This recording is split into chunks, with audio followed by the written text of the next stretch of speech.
Nung nakaraang chapter ay parehas na knockdown si Masiba at Rosario.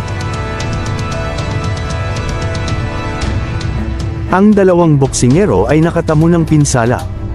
Samantala si Sawamura ay pinaalis ang isang manunood upang tumabi kina Sendo at Miyata. Hajime no Ippo 1462.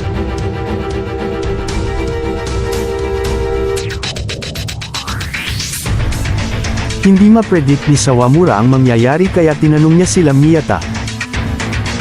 Ngunit wala ring idea si Miyata, bagkus dapat daw siya ang may alam dahil mas kapareho sila ng ugali.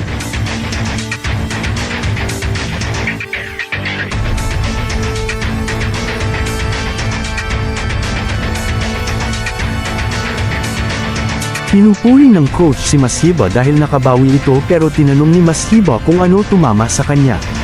Isang right hook daw ang binato nung oras na lumalim si Masiba ng pasok, isang suntok na biglaan lang. May plano si Masiba, para hindi siya mabasa ng kalaban ay dapat gumawa din siya ng mga bagay na di niya karaniwang ginagawa.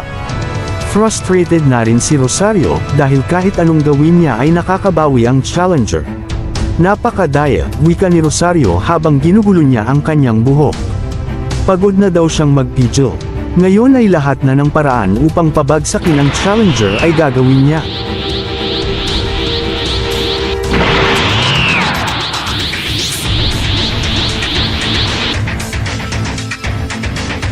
Napansin nila Takamura nag-iba hairstyle ni Rosario ala Super Saiyan.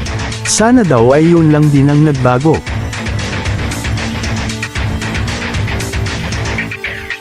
Nakaramdam si Ippo na nag-iba aura ni Rosario.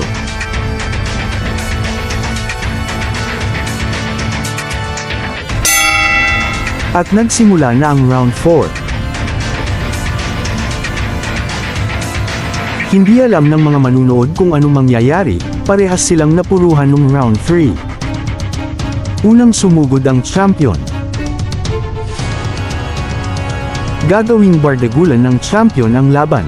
Abangan natin ang susunod na mga chapter.